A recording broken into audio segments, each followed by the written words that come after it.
Chapter 36 नीलामी। जब Rudra antique market से निकल रहा था तब उसे शालिनी आहूजा का पर्सनल असिस्टेंट मिलता है, जो कि रुद्र को एक सेलिब्रिटी गैदरिंग में शालिनी आहूजा की तरफ से इनवाइट करता है। कुछ सोचने के बाद रुद्र शालिनी के इनविटेशन को एक्सेप्ट कर लेता है। अब आगे। रुद्र शालिनी के चेहरे के भाव को देखते ही समझ जाता है कि शालिनी रुद्र को सबके सामने शर्मिंदा करना चाहती है। उसके रुद्र अपना हाथ सिंघानिया ग्रुप के मालिक से बेटे से मिलते हुए कहता है, हेलो, मेरा नाम रुद्र सिंह है। आपसे मिलकर खुशी हुई। उद्धरण चिन्ह। रुद्र के इस हरकत को देखकर शालिनी पूरी तरह शॉक हो जाती है। आखिर अचानक से रुद्र इतना शांत कैसे हो गया? शालिनी अपने मन में सोचती है। 5 मिनट तक उन तीनों लोगों से बातें करने के बाद रुद्र और शालिनी एक टेबल पर बैठकर ड्रिंक करने लगते हैं। मानना पड़ेगा रुद्र, अभी तुमने बहुत अच्छे से पूरे माहौल को संभाला। मुझे सच में आश्चर्य हुआ जब तुमने उन मशहूर हस्तियों के साथ बात कर रहे थे। शालिनी की बात सुन रुद्र कॉन्फिडेंस से कहता है, आखिर एक सेलिब्रिटी और एक सामान्य व्यक्ति के बीच क्या अंतर है? रुद्र की बातों को सुन शालिनी अपनी एरोगेंसी में कहती है, जल्द ही तुम्हें एक आम आदमी और एक सेलिब्रिटी के बीच का अंतर पता चल जाएगा। रुद्र और शालिनी इधर बात ही कर रहे थे कि तभी उन्हें स्टेज पर से किसी की आवाज सुनाई देती है। अटेंशन प्लीज, अब हम आज के पार्टी के असली मकसद की ओर बढ़ने जा रहे हैं, जो कि है एक चैरिटी ऑक्शन। पार्टी होस्ट की बात सुनते ही रुद्र हल्का हैरान हो जाता है। चैरिटी ऑक्शन, रुद्र के मुंह से अनजाने में निकल जाता है। रुद्र की बात को सुनते ही तपाक से कहती है, क्या तुम चाहते हो कि मैं तुम्हें बताऊं कि आखिर ये चैरिटी ऑक्शन क्या होता है? तुम्हें क्या मैं कोई बेवकूफ दिखता हूं जिसे ये नहीं पता कि आखिर ये चैरिटी ऑक्शन होता क्या है? रुद्र शालिनी से कहता है। रुद्र की बात सुनकर शालिनी अपनी आंखें छोटी करके कहती है, अच्छी बात है कि तुम्हें ये पता है कि आखिर यहाँ क्या हो रहा है। इतना कहने के बाद शालिनी एक बॉक्स को अपने पास से निकलकर सामने रख देती है। मेरे पास मौर्य राजवंश की एक चीनी मिट्टी की प्लेट है और मैं इसे आज नीलामी के लिए देना चाहती हूँ। जहां तक मुझे पता है कि तुम प्राचीन वस्तुओं के विशेषज्ञ हो, मैं इसे तुम्हें देती हूँ, इसलिए अब इस प्लेट की कीमत का अनुमान लगाना और मेरे लिए बोली लगाना तुम पर निर्भर है। शालिनी की पूरी बात को ध्यान से सुनने के बाद रुद्र शालिनी पर थोड़ा शक करते हुए कहता है, तुम चाहती हो कि मैं इसका दाम तय करूं और ऊपर से इसका ऑक्शन मैं खुद करूं। अब मुझे क्या करना चाहिए? रुद्र अपने सवालों को शालिनी से ही पूछ लेता है, जिस पर शालिनी कहती है, अगर मैं तुम्हें सच बताऊं तो मैंने ये सब सिर्फ तुम्हारे लिए किया है। नीलामी में तुम्हारा नाम इस्तेमाल किया जा सकता है। क्या तुम जल्द से पैसा कमाना नहीं चाहते? तुम्हारे पास ये मशहूर हस्तियों के सामने एक अच्छी इमेज बनाने का एक शानदार अवसर है और भविष्य में भी ये तुम्हारी मदद जरूर करेगा। उद्धरण चिन्ह। शालिनी के बातों को सुनने के बाद रुद्र खुद से कहता है, ये बात तो बिल्कुल सही है, यहाँ सभी लोग सेलिब्रिटी हैं, इसलिए अगर ये लोग मुझे याद रख सकें तो इससे मुझे भविष्य में अपना नाम बनाने में वास्तव में बहुत मदद मिलेगी। इतना सब सोचने के बाद रुद्र शालिनी से पूछता है, क्या मैं कोई सपना देख रहा हूँ? भला आज तुम मेरे लिए इतनी फिक्र क्या कर रही हो? उद्धरण चिन्ह। मैंने तय कर लिया है कि मैं अब से तुम्हारी दुश्मन नहीं बनना चाहती। शालिनी की बातों को सुनकर रुद्र सोचता है, ये लड़की बिल्कुल भी भरोसे के लायक नहीं है। क्या ये सिर्फ मेरा ध्यान भटकाना चाहती है? क्या ये एंटीक नकली है? उद्धरण चिन्ह। असली सामान 100% मौर्य साम्राज्य का सामान A+, हाल ही में बेचा गया 1,25,00,000 में। सिस्टम के मैसेज को पढ़ने के बाद रुद्र थोड़ा हैरानी से अपने मन में कहता है, अगर ये एंटीक असली है तो क्या मेरा ऑक्शन फेल होगा? उद्धरण चिन्ह। सक्सेस 100%। अगर ये एंटीक का सामान असली है और मेरा ऑक्शन भी सक्सेसफुल होगा, तब तो फिर फिक्र करने की कोई बात नहीं। इतना सब सोचने के बाद रुद्र थोड़ा रिलैक्स होकर शालिनी को देखता है और फिर सोचता है, लगता है मैं कुछ ज्यादा ही सोच रहा हूँ। भले ही ये लड़की कुछ करने की योजना बना रही हो, फिर भी सिस्टम मेरे हाथ में है, इसलिए मेरे लिए डरने की कोई बात नहीं है। रुद्र अपना मन बना ही चुका था कि तभी शालिनी अपने बॉक्स को पकड़ते हुए कहती है, अगर तुम इसे नहीं करना चाहते तो फिर छोड़ दो।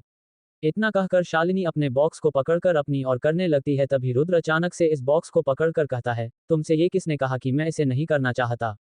ये तो तुम्हारी दयालुता है, तुमने मुझे इस लायक समझा। अब अगर तुमने मुझे इस लायक समझा है तब तो फिर मुझे ये करना ही चाहिए। रुद्र की बातों को सुनने के बाद शालिनी रुद्र को ऑक्शन करने के से देती है। लगभग 1 घंटे के लंबे इंतजार के बाद रुद्र शालिनी के दिए हुए सामान के साथ ऑक्शन स्टेज की जाने के लिए तैयार हो जाता है। तभी स्टेज पर मौजूद होस्ट कहता है, अब जो चीज ऑक्शन के लिए आ रही है वो आज की आखिरी चीज है। रुद्र उस होस्ट की बातों को सुनने के बाद एक बार पीछे मुड़कर शालिनी को देखता है। शालिनी के चेहरे को देखते ही रुद्र को कुछ गलत होने का एहसास होने लगता है। तभी रुद्र को पार्टी होस्ट की आवाज वापस सुनाई देती है। इस बार नीलाम होने वाली प्राचीन एंटीक मिस्टर रुद्र की तरफ से है। उस आदमी की बातों को सुनते ही रुद्र स्टेज की ओर शालिनी के दिए गए सामान साथ जाने लगता है। स्टेज पर पहुंचकर रुद्र अपने मन में सोचता है, शालिनी के बारे में ज्यादा सोचना अब बेकार है। ये एंटीक असली है, ऊपर से ऑक्शन का सक्सेस रेट भी 100% है। अब मैं भी देखना चाहता हूँ आखिर अब शालिनी आहूजा कौन से ट्रिक का इस्तेमाल करना चाहती है। उद्धरण चिन्ह।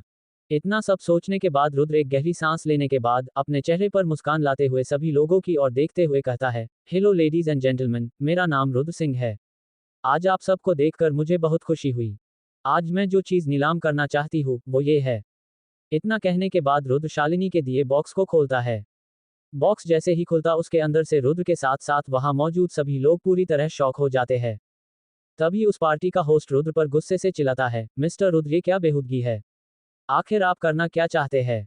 आखिर ऐसा क्या था उस बॉक्स के अंदर जिसे देखकर वहां मौजूद सभी लोग पूरी तरह हैरान हो जाते हैं। क्या ये शालिनी आहूजा की कोई नई चाल है। जानने के लिए बने रहिए हमारे साथ। अगर आपको एपिसोड पसंद आती है तो प्लीज इसे लाइक, कमेंट और शेयर करें। चैप्टर्स 37 टॉयलेट पेपर की नीलामी। शालिनी रुद्र को एक बॉक्स देती है जिसके अंदर एक मौर्य राजवंश का प्राचीन सामान रहता है, जिसकी कीमत लगभग 1 करोड़ 25 लाख रुपए होती है। रुद्र उस बॉक्स को लेकर स्टेज पर चढ़ जाता है और फिर वहां मौजूद सभी लोगों से पहले खुद को इंट्रोड्यूस करवाने के बाद रुद्र उस बॉक्स को खोलता है। अब आगे। आज मैं जो नीलामी के लिए रखने जा रहा हूँ वो। इतना कहने के बाद रुद्र उस बॉक्स का ढक्कन खोल देता है। ढक्कन के खुलते ही सभी लोगों को उस बॉक्स के अंदर में रखा टॉयलेट पेपर का रोल दिखाई देता है। उस चीज को देखते ही एक लड़की कहती है, क्या ये एक टॉयलेट पेपर की नीलामी करवाने जा रहा है। तभी एक दूसरा मध्यम उम्र का इंसान कहता है, ये क्या है। क्या इस लड़के का दिमाग खराब है। वही इन सबलिगों की बातों को सुनने के बाद रुद्र खुद से कहता है, मैं जानता था ये सब इतना आसान तो नहीं ही होगा, लेकिन ये कैसे हो सकता है। शालिनी आहूजा ने इसे कब बदला। कुछ देर पहले ही तो मैंने इस आर्टिफैक्ट को अपने सिस्टम की मदद से देखा था, तो फिर आखिर ये बदला कैसे। उद्धरण चिन्ह। रुद्र ये सवाल जैसे ही खुद से पूछता है वैसे ही अचानक से उसके दिमाग की घंटी बजती है। दरअसल कुछ देर पहले जब रुद्र शालिनी के साथ बैठा हुआ था तभी अचानक से शालिनी के एक कान की बाली रुद्र के पैरों के पास आकर गिर जाती है, जिसे उठाने के लिए रुद्र नीचे झुकता है। जैसे ही रुद्र शालिनी की वो हरकत याद आती है वो खुद से कहता है, मतलब इस लड़की ने उसी वक्त अपनी चाल चल दी थी। इस प्लान की तो दाद देनी पड़ेगी, क्या गहरा वार किया है। इतना सोचने के बाद रुद्र शालिनी की ओर देखता है जो कि रुद्र को अपनी ओर देखते देख अपने चेहरे पर एक जीत की मकान लेट हुए आंख मारती है, जिसे देखकर रुद्र का माथा पूरी तरह से खराब हो जाता है। तभी अचानक से पार्टी का होस्ट रुद्र का मजाक उड़ाते हुए कहता है, मिस्टर रुद्र क्या आप बाथरूम जाना चाहते हैं, अगर नहीं तो फिर आप मंच पर टॉयलेट पेपर का आधा रोल क्यों लेकर आए हैं। पार्टी होस्ट की बातों को सुन रुद्र पूरी तरह से परेशान हो जाता है। वही रुद्र को परेशान देख शालिनी अपनी वाइन का सिप लेते हुए सोचती है, आज मैं भी तो देखूं आखिर तुम इस मुसीबत से खुद को कैसे निकालते हो। नहीं, अगर मैं बिना कुछ किए इसी तरह से भाग गया तो इससे शालिनी आहूजा मेरी ओर और भी अधिक नीची निगाहों से देखेगी, जो कि मुझे जीवन भर शर्मिंदा करेगा। मुझे इस माहौल को बचाने के लिए कोई तरीका तो सोचना पड़ेगा। रुद्र अपने ख्यालों में खोया ही हुआ था कि तभी आए हुए सेलिब्रिटीज में से एक चिल्लाकर कहता है, अरे लड़के, अगर तुम्हारे पास कोई चीज नीलामी के लिए नहीं है तो फिर चुपचाप वहां से नीचे उतर जाओ। हम यहाँ किसी को भी मूर्खतापूर्वक स्टेज पर खड़ा देखने के लिए नहीं आए हैं। गार्ड्स, इसे उठाकर बाहर फेंको। हम ऐसे मूर्ख को और नहीं देखना चाहते। सेलिब्रिटी की बात सुनते ही पार्टी होस्ट रुद्र से कहता है, मिस्टर रुद्र कैसा रहेगा अगर आप सबसे पहले नीचे जाएं और अपने चेहरे से अपना पसीना साफ करें। उन सब की बातों को नाउनने के बाद रुद्र फिर से खुद से कहता है, नहीं, मैं ऐसे ही तो हार नहीं मान सकता। मुझे एक बार कोशिश तो करनी पड़ेगी। रुद्र, तुम्हें ये करना ही होगा। सिस्टम के अनुसार नीलामी की सक्सेस रेट 100% है, मतलब कोई ना कोई रास्ता तो होना ही चाहिए। मेरे हिसाब से सक्सेस रेट सिस्टम कभी भी ऐसी कोई सक्सेस रेट को 100% नहीं बताएगी जिसे करना नामुमकिन हो। ऐसी स्थिति में मैं इस तरह चुपचाप यहाँ खड़ा तो नहीं रह सकता। तभी अचानक से रुद्र के दिमाग की घंटी बजती है। फिर अचानक से रुद्र के चेहरे पर एक मुस्कान छा जाती है। उसके बाद रुद्र वहां मौजूद सभी लोगों की ओर एक कॉन्फिडेंट होकर देखते हुए कहता है, देरी के लिए माफी चाहूंगा। अब मैं सीधा मुद्दे पर आता हूँ। साफ सबकी नज़र में ये सिर्फ एक टॉयलेट पेपर का आधा रोल हो सकता है, लेकिन मेरे लिए ये सबसे कीमती उपहार है।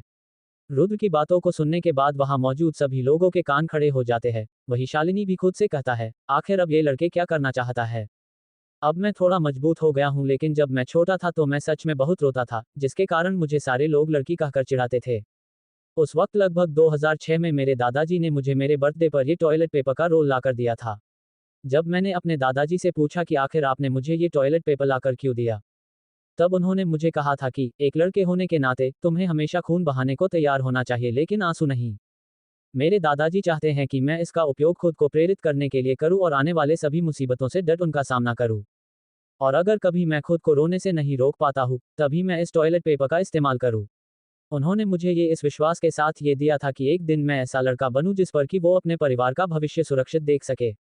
इतना सब कहने के बाद अचानक से रुद्र इमोशनल होकर कहता है, मेरे बर्थडे के कुछ दिनों बाद ही मेरे दादा और दादी की एक एक्सीडेंट में मौत हो गई। जब मेरे दादाजी चल बसे तब मेरे पास कोई भी नहीं था। उस वक्त मेरा परिवार बहुत गरीब था। मेरे पास संपत्ति के नाम पर केवल कर्ज का ढेर आया, और आया तो सिर्फ ये एक टॉयलेट पेपर का रोल। जब भी मैं इस टॉयलेट पेपर के रोल को देखता हूँ तो हमेशा मुझे अपने दादा की बातें याद आती हैं, जो कि हमेशा मुझे याद दिलाती हैं कि मुझे रोना नहीं चाहिए। लेकिन जीवन की पीड़ा को तो सिर्फ इसे अनुभव करने के बाद ही तो जाना जा सकता है। हर बार जब मैं खुद को रोने से रोक नहीं पाता, तो अपने आंसू पोंछने के लिए कागज का एक टुकड़ा फाड़ देता और फिर खुद से कहता, मुझे मजबूत बनना है और आगे बढ़ना है। इस तरह मैं कदम दर कदम चलता रहा जब तक कि मैं यहाँ खड़े होने के योग्य नहीं हो गया। टॉयलेट पेपर का यह आधा रोल मेरे जीवन के संघर्ष का प्रमाण है। आज इस बहुत ही महत्वपूर्ण अवसर पर मैं इस टॉयलेट पेपर के रोल को नीलामी के लिए देना चाहता हूँ, जिसने मेरी जिंदगी पूरी तरह से बदल दी। रुद्र के पूरी बातों को सुनने के बाद वहां मौजूद सभी लोग पूरी तरह से भाव विभोर हो जाते हैं। वही शालिनी रुद्र के बातों को सुनने के बाद खुद से कहती है, आखिर अब ये लड़का क्या करने की कोशिश कर रहा है। इतना कहने के बाद शालिनी अपने चारों ओर देखती है और फिर मुस्कुराकर रुद्र की ओर देखने लगती है। आखिर इतने लंबे भाषण का क्या फायदा जब कोई भी इसे खरीदने के लिए इच्छुक ही नहीं है। वही रुद्र सभी लोगों की ओर देखकर खुद से कहता है, क्या मैं हार गया। तभी उस सन्नाटे को तोड़ते हुए सबके कानों में एक आवाज सुनाई देती है, जिसे सुनकर वहां मौजूद सभी लोग पूरी तरह सन्न हो जाते हैं। आखिर ऐसा क्या कहा उस आदमी ने जिसे सुनकर वहां मौजूद सभी लोग सन्न रह जाते हैं। क्या रुद्र की नीलामी सफल हो पाएगी या इस बार रुद्र हार जाएगा। जानने के लिए बने रहिए हमारे साथ। अगर आपको स्टोरी पसंद आती है तो ही इसे लाइक, कमेंट और मन करे तो शेयर करें। Chapter 38 touch. रुद्र खुद से एक कहानी बनाकर अपने पास मौजूद टॉयलेट पेपर के रोल को किस तरह नीलामी में नीलाम करने की कोशिश करता है। लेकिन वहां मौजूद कोई भी सेलिब्रिटी रुद्र की कहानी में कोई भी इंटरेस्ट नहीं लेता है। तभी वहां पर एक इंसान की आवाज सबको सुनाई देती है, जिसे सुनकर वहां मौजूद सभी लोग पूरी तरह हैरान हो जाते हैं। अब आगे। तभी उस सन्नाटे को तोड़ते हुए सबके कानों में एक आवाज सुनाई देती है, जिसे सुनकर वहां मौजूद सभी लोग पूरी तरह सन्न हो जाते हैं।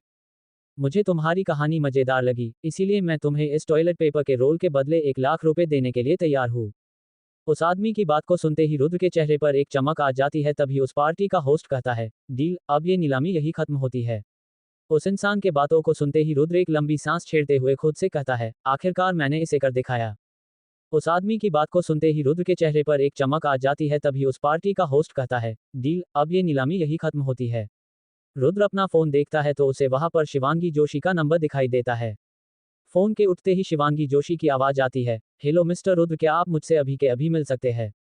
मैं इस वक्त मुंबई यूनिवर्सिटी के बाहर उसी होटल में बाप का इंतजार कर रही हूँ जिस होटल में हम पहले मिले थे। उद्धरण चिन्ह। अभी तुरंत। रुद्र पूछता है, जी हाँ अभी तुरंत। इतना कहने के बाद शिवांगी जोशी फोन काट देती हैं। फोन के करते ही रुद्र फोन को देखने लगता है। काट दिया, लगता है अब इस लड़की का भी गेम बजाना पड़ेगा। इतना कहते ही रुद्र के चेहरे पर एक शैतानी मुस्कान छा जाती है। कुछ देर बाद रुद्र और शिवांगी उसी होटल में मिलते हैं जहां पर उनकी पहली मुलाकात हुई थी। शिवांगी कहती है, मैंने तुम्हारे इस मसल एंड ब्लड स्ट्रेंथनिंग पिल की जांच करवाई, इस दवाई का कोई भी साइड इफेक्ट मुझे नहीं मिला। इसी वजह से मैं तुम्हारे साथ इस बिजनेस को करने के लिए तैयार हूँ, पर मेरी कुछ शर्तें हैं। शिवांगी की बातों को सुनने के बाद रुद्र पहले मुस्कुराता है और फिर टेबल पर से अपनी कॉफी का कप उठाकर कहता अपने हाथों से लगते हुए कहता है, शर्तें, ठीक है, बोलो। पहली, तुम कभी भी मेरे काम करने के तरीके में अपना टांग नहीं अड़ाओगे। दूसरी, मुझे सैलरी के रूप में कंपनी का 20% स्टेक चाहिए, क्योंकि मुझे इस कंपनी में कैपिटल भी तो डालना पड़ेगा। शालिनी रुद्र से कहती है। वही रुद्र अपने मन में सिस्टम से पूछता है, सिस्टम, अगर मैंने इसे 20 के जगह 15% कहा, तो कितनी प्रतिशत संभावना है कि ये लड़की मेरे साथ काम करेगी। 92%, 10% पर, उद्धरण चिन्ह, 74%, 7% पर, उद्धरण चिन्ह, 46% संभावना है कि ये लड़की आपके साथ काम करेगी। सिस्टम से जानकारी लेने के बाद रुद्र अपना कप नीचे रखता है और फिर शालिनी की ओर देखते हुए कहता है, मुझे आपके पहले शर्त से कोई भी दिक्कत नहीं है, लेकिन आपके दूसरे शर्त को पूरा नहीं कर पाऊंगा। 20% के जगह पर 10%, अगर आपको मंजूर है तो फिर ठीक, वरना आपसे मिलकर खुशी हुई। इतना कहने के बाद रुद्र उस टेबल पर से उठने लगता है। रुद्र को उठते देख शिवांगी का ऐसा लगता है जैसे कि वो किसी कीमती चीज को खोने जा रही हों। इसी कारण से शिवांगी रुद्र को तुरंत रोक कर कहती है, ठीक है, मुझे मंजूर है। इतना सुनते ही रुद्र वापस अपने टेबल पर बैठ जाता है। रुद्र को वापस टेबल पर बैठते देखकर शिवांगी पूछती है, तो फिर तुम इस कंपनी के शुरुआत में कितने का निवेश कर सकते हो। उद्धरण चिन्ह। आपको कितने रुपए चाहिए इस कंपनी को 6 महीने के अंदर 100 करोड़ की कंपनी में बदलने में? रुद्र उल्टा शिवांगी से पूछता है, जिस पर शिवांगी कहती है, कम से कम 2 करोड़, जो कि हम कोई इन्वेस्टर से ही मिल सकता है। शिवांगी के बातों को सुनने के बाद रुद्र खुद को शांत करते हुए कहता है, मैं आपको 5 करोड़ देने के लिए तैयार हूँ। रुद्र के बात को सुनने के बाद शिवांगी पूरी तरह से हैरानी में पड़ जाती है और फिर उसी हैरानी के साथ वो रुद्र से पूछती है, क्या तुम्हारे पास 5 करोड़ है? शिवांगी के सवाल को सुनने के बाद रुद्र पहले तो मुस्कुराता है और फिर शिवांगी से कहता है, नहीं, मेरे पास 5 करोड़ नहीं है, लेकिन फिलहाल मैं इसी वक्त आपको 3 करोड़ और कुछ दिनों के बाद और 2 करोड़ दे सकता हूँ। रुद्र के पूरे बातों को ध्यान से सुनने के बाद शिवांगी पूरी तरह से दंग रह जाती है। तभी शिवांगी रुद्र से कुछ ऐसा कहती है जिसे सुनकर रुद्र पूरे गुस्से में आ जाता है। आखिर ऐसा क्या कहा शिवांगी ने जिसे सुनते ही रुद्र पूरी तरह गुस्से में आ जाता है? जानने के लिए बने रहिए हमारे साथ। अगर आपको आज का एपिसोड पसंद तो ही इसे लाइक, कमेंट और मन करे तो शेयर करें।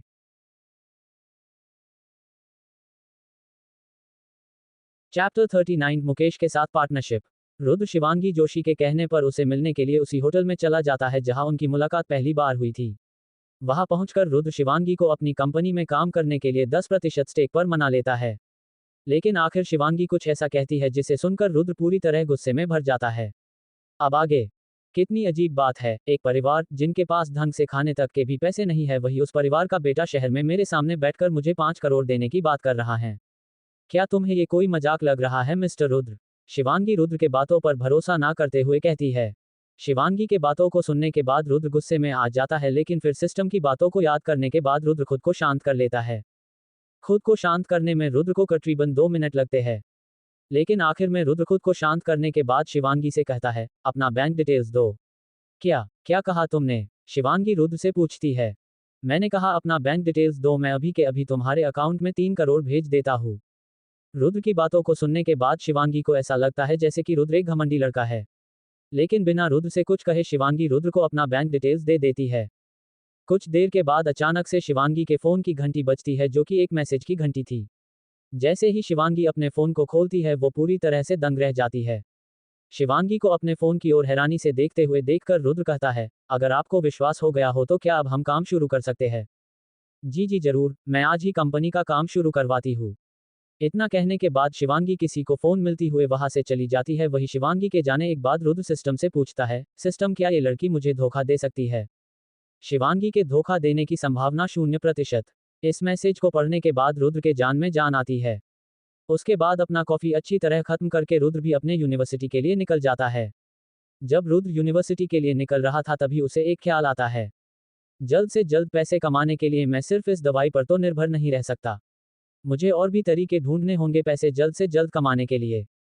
रुद्र इतना सोचता ही है कि तभी उसके मन में एक आइडिया आता है। अगले दिन रुद्र वापस एंटीक मार्केट पहुंच जाता है। लेकिन इस बार रुद्र को कल की तरह निराशा हाथ नहीं लगती। आज रुद्र को अपने सामने मुकेश दिखाई देता है, जो कि अपने फोन पर किसी से बातें कर रहा था। मुकेश अपने फोन पर कहता है, अभी तक मेरा सामान क्यों नहीं आया? उद्धरण चिन्ह। मुकेश की बात को सुनने के बाद फोन के दूसरी तरफ वाला आदमी कुछ कहता है, जिसे सुनकर मुकेश कहता है, क्या मेरा सामान आ चुका है? तुमको पता भी है कि आखिर मैं उस सामान का पिछले कितने देर से इंतजार कर रहा हूँ, मुझे वो सामान जल्द से जल्द चाहिए। इतना कहने के बाद मुकेश फोन रख देता है। जैसे ही मुकेश फोन रखता है तभी मुकेश को अपने पीछे किसी का होने का एहसास होता है। उस एहसास के होते ही मुकेश अपनी आंखें तिरछी कर अपने पीछे देखता है। तभी मुकेश को अपने पीछे रुद्र अपने चेहरे पर एक मुस्कान लिए खड़ा दिखाई देता है। रुद्र को देखते ही मुकेश कहता है, आप यहाँ पर क्या कर रहे हैं? मेरे पास आपको बेचने के लिए कुछ भी नहीं है। मुकेश भाई तुम इतना गुस्सा मत होइए, मैं आज सिर्फ तुमसे सहयोग के बारे में बात करने के लिए यहाँ आया हूँ। रुद्र कहता है, सहयोग? कैसा सहयोग? तुम एक लकी इंसान हो, तुम हमेशा अच्छी चीजें खरीद कर लाते हो। जहां तक मेरी बात है, मैं सभी कीमती चीजों को देख सकता हूं, और अगर हम एक साथ काम करते हैं तो मैं गारंटी देता हूं कि हम दोनों अब तक के सबसे महान साझेदारी में से एक होंगे। अगर हम एक साथ काम करते हैं तो इससे हम दोनों को ही लाभ होगा, और उन लाभों से मिलने वाले पैसों को आधे आधे बांट लेंगे हैं, 50-50। रुद्र की पूरी बात सुनने के बाद मुकेश गुस्से में अपने दांतों को पीसते हुए रुद्र से कहता है, मुझे तुम्हारे साथ काम करने की आवश्यकता भला क्यों है? मैं इस बिजनेस में बहुत ही लंबे समय से हूँ और मुझे अच्छे से पता है कि आखिर मैं क्या कर रहा हूँ। तुम्हें मुझे बताने की जरूरत नहीं है कि आखिर मुझे क्या करना चाहिए या क्या नहीं करना चाहिए। इतना कहने के बाद अचानक से मुकेश रुद्र पर चिल्लाते हुए कहता है, क्या तुम मुझसे कोलैबोरेशन के बारे में बात करने में शर्मिंद नहीं हो? या इस कोलैबोरेशन के नाम पर तुम मुझे फिर से बदनाम करना चाहते हो? खैर, कोलैबोरेशन के प्रस्ताव के पीछे तुम्हारा कोई भी उद्देश्य हो, मुझे उससे कोई लेना देना नहीं है, इसीलिए अब तुम यहाँ से जा सकते हो। इतना सब रुद्र से कहने के बाद मुकेश दूसरी ओर देखने लगता है। वही मुकेश की पूरी बातों को सुनने के बाद रुद्र सोचता है, पिछली 2 घटनाओं के कारण ये अभी भी मुझसे नफरत करता है। अभी ये मेरे प्रति बहुत क्रोधित है। अगर मैंने अभी एक और शब्द कहा तो मुझे डर है कि इससे कहीं मुकेश मुझसे और अधिक नाराज ना हो जाए। मैं यहाँ लड़ने के लिए नहीं आया हूँ, तो शायद मुझे मुकेश को थोड़ा वक्त देना चाहिए। इतना खुद से कहकर रुद्र वहां से जाने लगता है। मुझे यकीन है कि अगली बार मुझे मुकेश से अच्छे से बात करने का मौका मिलेगा। देर सबेर कभी ना कभी तो निश्चित रूप से मुकेश मेरा साथ देगा। यही सब सोचते सोचते रुद्र जा रहा था, तभी रुद्र के कानों में मुकेश की आवाज पड़ती है, जो कि उसके पास आए 2 लोगों से कुछ कह रहा था। तुम दोनों को आने में इतनी देर क्यों हो गई? उद्धरण चिन्ह। मुकेश को इन 2 नए लोगों से बातें करते देख रुद्र अपने मन में सोचता है, ये मुकेश कुछ खरीद रहा है या बेच रहा है? उद्धरण चिन्ह। वही दूसरी तरफ मुकेश उन 2 नए आए हुए लोगों से कहता है, चलिए अब उस सामान को बाहर निकालो और मुझे उसे देखने दो। मुकेश के बातों को सुनते ही उन 2 नए आदमियों में से एक आदमी एक सामान, जो कि असल में एक तलवार थी, उस पर से एक कपड़ा हटाता है। कपड़े के हत्ते ही दूसरा आदमी मुकेश से कहता है, मुकेश भाई, मुझे पूरा यकीन है कि ये महाराजा समुद्रगुप्त की 7 सितारा तलवार है, जो कि इतने लंबे समय से कूड़े में पड़ी हुई थी। इतना कहने के बाद वो आदमी उस तलवार को मुकेश को दे देता है। उस तलवार को अपने हाथ में लेते ही मुकेश कहता है, तुम्हें मुझे बताने की जरूरत नहीं है, मैं इसे खुद भी देख सकता हूँ। उन तीनों की बातों को सुनने के बाद रुद्र अपने मन में कहता है, क्या? महाराजा समुद्रगुप्त की 7 सितारा तलवार? भला ये तलवार समुद्रगुप्त की कैसे हो सकती है? उद्धरण चिन्ह।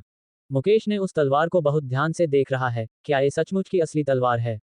उद्धरण चिन्ह। जैसे ही रुद्र ये बात कहता है, सिस्टम से रुद्र को एक नोटिफिकेशन आती है, जिसे देखकर रुद्र पहले तो पूरी तरह दंग रह जाता है, लेकिन फिर रुद्र के चेहरे पर मुस्कान छा जाती है। और फिर उसी मुस्कान के साथ रुद्र धीरे से कहता है, मुकेश अब जरा मैं भी तो देखो, आखिर तुम मेरे साथ पार्टनरशिप कैसे नहीं करते हो? इतना खुद से कहने के बाद रुद्र मुकेश की स्टॉल की तरफ बढ़ने लगता है। आखिर ऐसा क्या बताया सिस्टम ने, जिसे जानने के बाद रुद्र हैरान हो गया। आखिर मुकेश को अपने साथ पार्टनरशिप के लिए मानने के लिए रुद्र कौन सी चाल चलना चाहता है? जानने के लिए बने रहिए हमारे साथ। अगर आप लोगों को ये स्टोरी पसंद आती है तो प्लीज इसे लाइक, कमेंट और शेयर करें। चैप्टर 40, नकली एंटीक। रुद्र जल्द से जल्द पैसे कमाने के बारे में सोच रहा था कि तभी उसके दिमाग में मुकेश के साथ पार्टनरशिप करने का ख्याल आता है, और इसी ख्याल के साथ रुद्र मुकेश के पास जा पहुंचता है, लेकिन मुकेश रुद्र से साथ पार्टनरशिप करने से साफ साफ मानकर देता है। अब आगे। मुकेश ने उस तलवार को बहुत ध्यान से देख रहा है, क्या ये सचमुच की असली तलवार है? उद्धरण चिन्ह। असली सामान होने की संभावना 0%।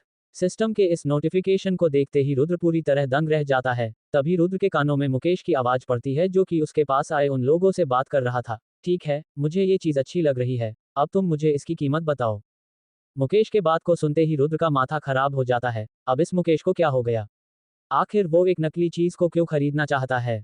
या ऐसा इसलिए है क्योंकि उस तलवार की स्थिति इतनी वास्तविक है कि मुकेश देख ही नहीं सकता कि वो तलवार नकली है? रुद्र अपने मन में सोचता है, तभी रुद्र के सामने सिस्टम की स्क्रीन खुल जाती है। मुकेश को तलवार के नकली होने की जानकारी होने की संभावना 0%। अगर मुकेश को ये भी नहीं पता कि ये चीज नकली है या असली। ऐसा लगता है जैसे कि ये दोनों लोग दूसरी को ठगने में काफी अच्छे हैं। लेकिन अफसोस की बात है कि ये मेरी नजरों से छुप नहीं सका। लेकिन इस चाकू का नकली बिंदु कहाँ है? मैंने सच में उसे नहीं देख पा रहा हूँ। उद्धरण चिन्ह। क्या तुम अंधे हो? सिस्टम रुद्र से कहता है। मैं मजाक नहीं कर रहा, मैं सचमुच में इस तलवार का नकली पॉइंट नहीं देख पा रहा। उद्धरण चिन्ह। रुद्र की बात को सुनने के बाद सिस्टम अपना एक स्क्रीन रुद्र के आंखों के सामने खोल देता है। उस स्क्रीन में रुद्र को एक तलवार और एक म्यान दिखाई देती है। उस तलवार के हैंडल पर एक रत्न जैसा कोई पत्थर लगा हुआ था, जिस पर सिस्टम गलती का इशारा कर रहा था। उस पूरे स्क्रीन को समझने के बाद रुद्र खुद से कहता है, तो इस चाकू का नकली बिंदु रत्न है। इतना सोचकर रुद्र मुकेश की तरफ देखने लगता है और फिर सोचता है, नहीं, मुकेश रत्नों को पहचानने में अच्छा है। अगर रत्न नकली होते तो उसे शुरू में ही पता चल जाता। इसका मतलब रत्न तो नकली नहीं है। क्या इस रत्न के नीचे कोई नकली स्थान हो सकता है? अगर मैं इस मुकेश के बच्चे से कहूं कि ये नकली तलवार है, तो क्या वो मुझ पर विश्वास करेगा? इन सब में रुद्र पूरी तरह को जाता है, लेकिन तभी रुद्र को एक और ख्याल आता है, जिसे सोचकर ही उसके चेहरे पर एक मुस्कान छा जाती है। लगता है कि अब मुझे अपनी विशेष विधि का उपयोग करना ही पड़ेगा। इतना सोचकर रुद्र मुकेश की ओर बढ़ जाता है। मुकेश के पास आकर रुद्र रुक जाता है, लेकिन रुद्र के वहां रखते ही मुकेश के साथ वो दोनों लोग भी सावधान हो जाते हैं। उन सब को सावधान देखकर रुद्र कहता है, अरे आप सब इतने सावधान क्यों हो रहे हैं? मैं तो बस उस तलवार को देखना चाहता हूँ जिसके बारे में आप सभी लोग बातें कर रहे थे। इस तलवार को जिस किसी ने भी बनाया है उसके हुनर की तो दाद देनी पड़ेगी, क्योंकि उसने इस तलवार को बिल्कुल असली तलवार की तरह ही बनाया है बिना एक भी गलती किए। रुद्र के बात को सुनते ही वहां मौजूद तीनों लोग पूरी तरह हैरान रह जाते हैं। रुद्र की बात को अच्छे से समझने के बाद मुकेश कहता है, तुम्हारा कहने का क्या मतलब है? क्या तुम अभी भी इसे नहीं समझे? रुद्र मुकेश से कहता है। जिस पर मुकेश थोड़ा गुस्से में रुद्र से कहता है, मैंने पहले ही इस तलवार की अच्छी तरह जांच कर ली है और ये तलवार पूरी तरह से असली है। मैं इस एंटीक सर्कल में 10 साल से ज्यादा समय से हूँ और इतने सालों के एक्सपीरियंस के बाद मुझे अच्छे से पता चला जाता है कि कौन सा सामान असली या नकली है। तभी मुकेश को कुछ एहसास होता है और वो रुद्र पर चिल्लाते हुए कहता है, ओह, अब मैं समझा। तुम भी ये तलवार चाहते हो, इसीलिए तुम इसे नकली बता रहे हो, इस तरह तुम इस तलवार को मुझसे कम दाम में खरीद सको। रुद्र, क्या तुम मुझे अकेला नहीं छोड़ सकते? मेरा तो तुम्हारे साथ पहले कभी कोई झगड़ा भी नहीं हुआ था, तो फिर आखिर क्यों तुम मेरे पीछे पड़े हुए हो? मुकेश के बातों को सुनने के बाद रुद्र अपने चेहरे पर एक मुस्कान लाते हुए कहता है, तो अगर मैंने ये साबित कर दिया कि ये तलवार नकली है, तो क्या तुम भविष्य में मेरे साथ पार्टनरशिप करने के लिए सहमत होंगे? रुद्र के बातों को सुनने के बाद मुकेश कहता है, लेकिन अगर ये तलवार असली हुई तब तुम क्या करोगे? इस तलवार की कीमत कितनी है? रुद्र मुकेश से पूछता है, जिस पर मुकेश थोड़ा गुस्से में कहता है, अब क्या तुम मुझसे मुकाबला करना चाहते हो? लेकिन फिर कुछ सच कर मुकेश रुद्र को उस तलवार की कीमत बता देता है जो कि 5 लाख होती है। कीमत सुनते ही रुद्र कहता है, ठीक है, अगर मैं इस तलवार को नकली साबित नहीं कर पाया तो मैं तुम्हें 10 गुना भुगतान करूंगा, पूरे 50 लाख रुपए। रुद्र की कीमत सुनकर मुकेश खड़े खड़े जैसे जम जाता है। खुद को संभालने के बाद मुकेश रुद्र को तलवार देते हुए कहता है, ठीक है, अगर तुम इस तलवार को नकली साबित नहीं कर पाए तो 50 लाख देने के लिए तैयार रहना। इस तलवार को अपने हाथ में लेने के बाद रुद्र उस तलवार को ध्यान से देखने लगता है। मुझे विश्वास नहीं होता कि यह तलवार नकली एक तलवार है। मास्टर रुद्र, कृपया करके आप जल्दी से हमें बताएं कि आपने ऐसा क्यों कहा कि ये तलवार नकली है। जब रुद्र इस रत्न को ढूंढ रहा था तब मुकेश रुद्र पर तंज कसते हुए कहता है। कुछ देर बाद रुद्र के चेहरे पर एक बड़ी सी मुस्कान छा जाती है और फिर उसी मुस्कान से साथ रुद्र कहता है, मुकेश ध्यान से देखो। इतना कहने के बाद अचानक से रुद्र कुछ ढूंढने लगता है। तभी अचानक से रुद्र एक मजबूत बॉक्स को उठा लेता है। उस बॉक्स को उठते ही रुद्र कहता है, ठीक है, ये काम करना चाहिए। लेकिन वही पीछे खड़े मुकेश को कुछ समझ नहीं आता रहता कि आखिर रुद्र क्या करने की कोशिश कर रहा है। तभी अचानक से रुद्र एक जोर का वार बॉक्स से अस तलवार की हैंडल के उस हिस्से पर करता है जहां पर कि एक रत्न जड़ा हुआ था। रुद्र के वार करते ही उस तलवार से एक रत्न अलग हो जाता है। लेकिन रुद्र के इस हरकतों मुकेश पूरी तरह गुस्से में आग बबूला हो जाता है और फिर उसी गुस्से में मुकेश कहता है, रुद्र, क्या तुम पागल हो? लेकिन वही रुद्र मुकेश की गुस्से भरी आवाज सुनकर भी रुद्र एकदम शांति से कहता है, तुमने तो कहा था कि ये तलवार समुद्रगुप्त के जमाने का है, तो फिर ये क्या कर रहा है? रुद्र के बातों को और प्रूफ को देखने के बाद मुकेश को पूरी तरह गुस्से से भर जाता है। आखिर ऐसा क्या दिखाना चाह रहा था रुद्र मुकेश को? क्या रुद्र सच में तलवार के नकली होने का सबूत दे पाएगा? जानने के लिए बने रहिए हमारे साथ। इसी प्रकार का वीडियो सुनने के लिए हमारे चैनल को सब्सक्राइब करें और लाइक कमेंट करना ना भूलें।